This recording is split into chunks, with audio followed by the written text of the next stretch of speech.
Bonjour Régis. Bonjour cher Kojovi. Régis, les BRICS, ce bloc constitué du Brésil, de la Russie, de la Chine, de l'Inde et de l'Afrique du Sud, change-t-il la gouvernance mondiale dans le contexte des alternatives internationales en matière économique et financière et surtout des rivalités entre les puissances? Il faut dire qu'à l'émergence des BRICS, et tu le rappelles bien, Brésil, Russie, Inde, Chine et Afrique du Sud, donc un pays africain, l'idée était de proposer une nouvelle gouvernance des affaires économiques, des affaires internationales sur le plan monétaire, commercial et en matière d'investissement.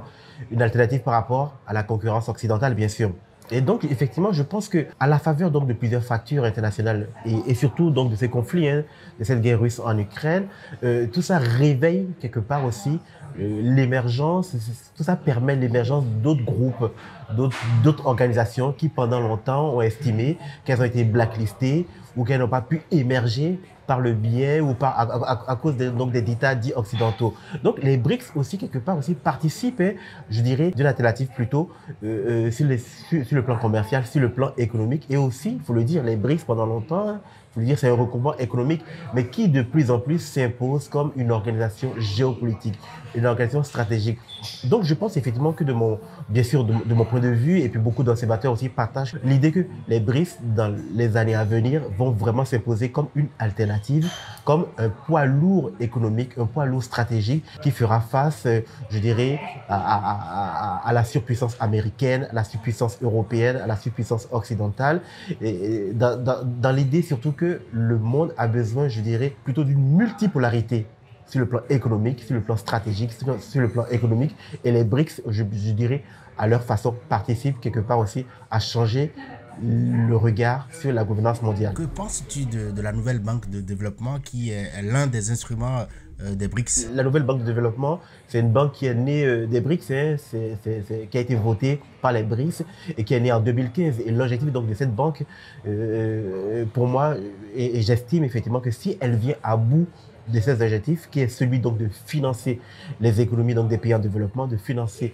la construction d'infrastructures, de financer le développement durable dans les pays en développement. Très bien, je pense qu'il devait même plutôt compléter aussi, financer aussi la lutte la lutte contre les bouleversements climatiques. Ça peut être très très intéressant. Je pense que dans l'esprit et dans la philosophie, j'ai eu l'occasion de le répéter à certains de tes confrères, la nouvelle banque de développement pour moi apparaît comme une alternative louable et salutaire, à condition que l'esprit et la philosophie qui ont été édictés pendant la création donc, de cette banque pour financer des pays africains, par exemple, des pays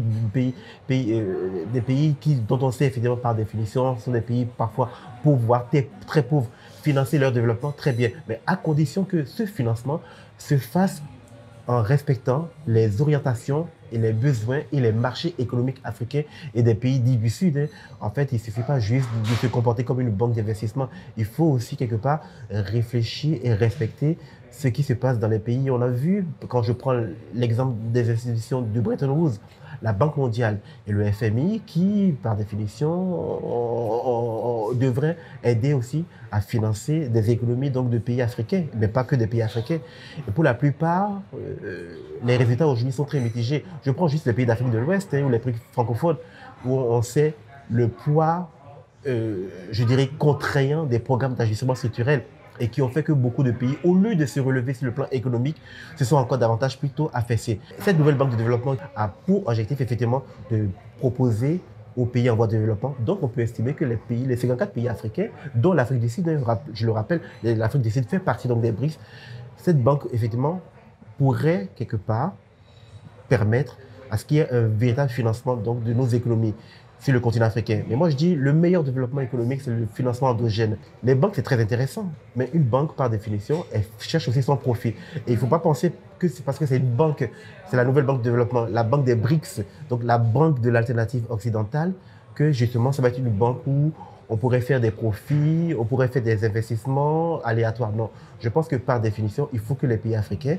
même s'il y a la nouvelle banque de développement qui offre, je dirais, qui offrirait des possibilités, il faut que les pays aussi réfléchissent aussi à financer de façon endogène leur développement économique. Régis, il y a deux événements passés, un peu inaperçus dans le monde des relations internationales, avec l'élection de Dilma Rousseff, devenue d'ailleurs le 13 avril présidente de la nouvelle banque de développement des BRICS, et Dajai Banga, indo-américain, porté à la tête de la Banque mondiale depuis le 3 mai. Alors, cela traduit-il que la scène internationale se décline désormais en faveur des figures des pays, on va dire, du Sud? Cette élection donc, de ce président donc, de la Banque mondiale, il est américano-indien, mais il est avant tout américain. Hein, et la Banque mondiale, on sait que par définition, de façon... c'est une règle non écrite. Hein, le président donc, de la Banque mondiale, il sera toujours américain, et du FMI, il sera toujours européen. C'est une règle non écrite, peut-être qu'elle sera amenée à changer. Mais le fait que ce soit un américano-indien, effectivement, ça envoie un signal qui, pour moi, doit rester symbolique. Cette personnalité donc, qui est à la tête donc, de la Banque mondiale ne représentera que les intérêts des États-Unis et les intérêts, je dirais, des puissances occidentales, les intérêts donc, des institutions de Bretton Woods. C'est pas parce qu'il est indien et que quelque part on peut penser, on peut réfléchir, on peut projeter à travers sa personnalité davantage d'aide ou davantage un regard, je dirais, plus bienveillant vis-à-vis des pays du Sud. Ça peut arriver effectivement parce que sa fibre, par définition, être indien, il peut avoir, je dirais, un regard, lui, particulièrement bienveillant sur les pays du Sud.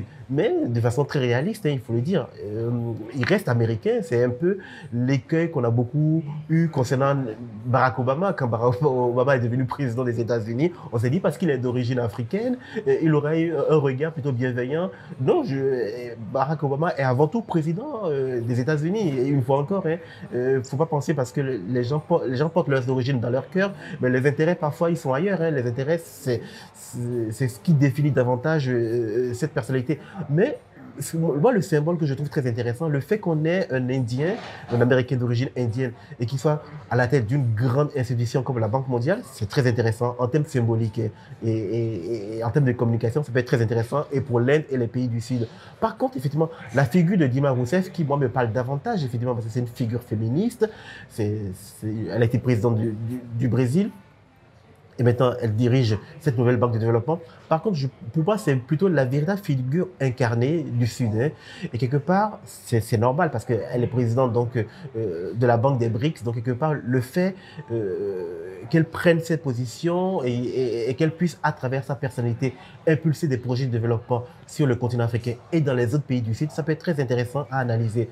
Oui, et ta question, je la vois aussi quelque part de plus en plus. Hein, on sent effectivement qu'entre le Nord, les grands pays du Nord et les pays du Sud, il y a une véritable concurrence stratégique qui se noue.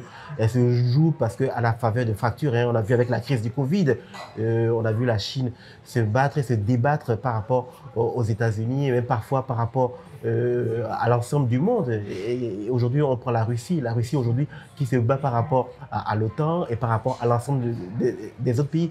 Et je pense que par définition, si je ramène un peu la couverture vers les pays africains, est-ce qu'ils doivent s'inscrire, entre guillemets, autour d'un bloc ou d'un autre? Est-ce que le monde, est-ce qu'il vise aujourd'hui à être unipolaire ou bipolaire ou plutôt multipolaire? Moi, je pense que par définition, les pays africains, dits pays du Sud, doivent être davantage dans une conception ou dans une appréhension du monde multipolaire. Parce que pour moi, il y a 3 déterminants qui sont très importants. La défense, la diplomatie et le développement. En fonction donc de ces 3 déterminants, les 3 D, les pays africains n'auront qu'à choisir leur intérêt. Leur intérêt peut être avec les pays du Nord, comme il peut être avec les pays dont on sait que la concurrence avec les pays du Nord fait rage. Ça peut être avec la Chine, avec la Russie, avec l'Inde, avec le Brésil. Tant que la diplomatie, le développement et la défense de ces pays permet justement d'aligner leurs intérêts en fonction des... Moi, ça me dérange pas. Je pense qu'effectivement, est-ce que le monde bascule aujourd'hui du sud vers le nord ou du nord vers le sud? Non.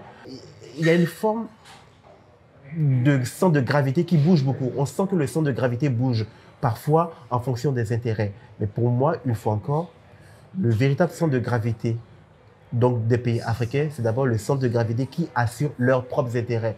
Intérêts économiques, intérêts de défense, intérêts diplomatiques. Merci mon cher Kodjovi.